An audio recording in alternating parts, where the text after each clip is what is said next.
Good morning, everyone. Welcome back to my new vlog.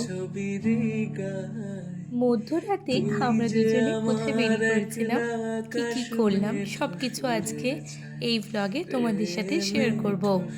শীতকালের সকাল, তার মধ্যে এত জোরে বৃষ্টি পড়ছিল। আমি ভোর 4টে থেকে তৈরি হয়ে বসেছিলাম কখন বেরোবো এটা ভেবে, কিন্তু এত বৃষ্টি দেখে হয়তো ভেবেছিলাম আমরা আর বেরোতেই পারবো না।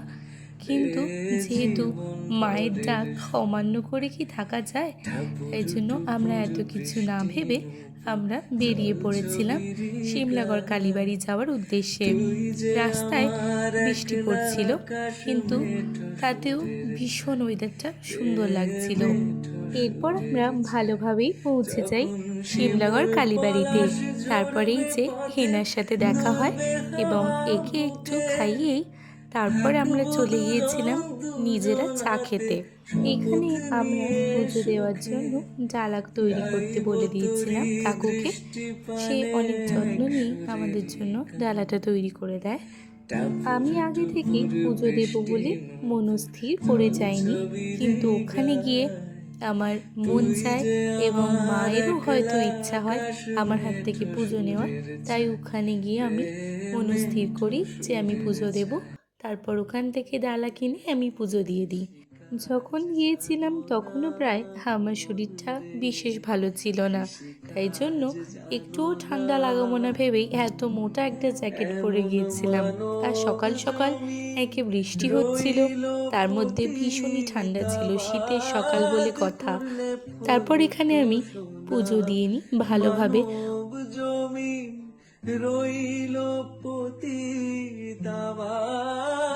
করলে ফুল তো সোনা মন রে কৃষি কাজ জানো না মন রে কৃষি কাজ জানো না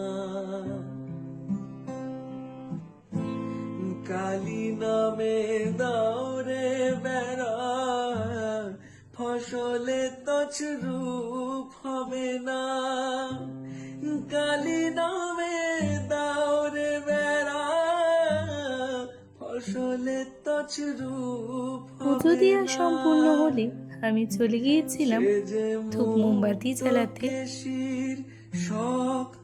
যে দেখো এখানেও চলে এসেছে আমার পেছন পেছন।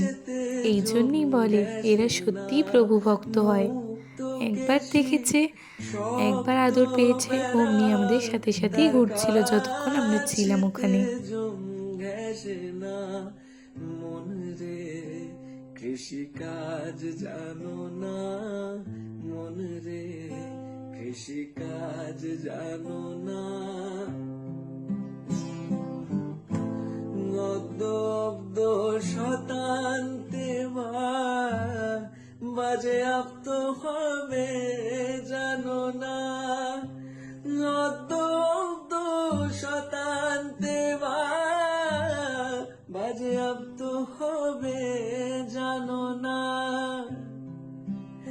আছে এক তারে মন এই বেলা তুই ছুটিয়ে ফসল কেটে নে না এক তারে মন এই বেলা তুই মন এত সুন্দরভাবে মন্দিরে আমরা সময় কাটিয়ে তারপর আমরা বাড়ির উদ্দেশ্যে রওনা দিয়েছিলাম।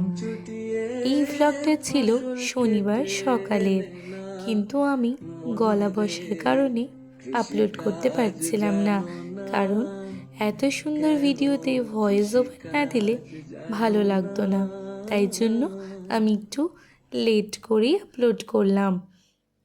হয়তো তোমরা বুঝতে পারছো এখনও আমার গলাটা ধরাই আছে, কিন্তু এই কদিন আমার গলা দিয়ে একদমই আওয়াজ বেরোচ্ছিল না, তাই আমি ভিডিওটা আপলোড করতে পারিনি।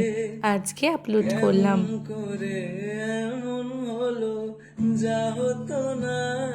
আজকের মতো এইটুকুই, দেখা হচ্ছে নতুন কোনো একটা ব্লগ নিয়ে। টাটা।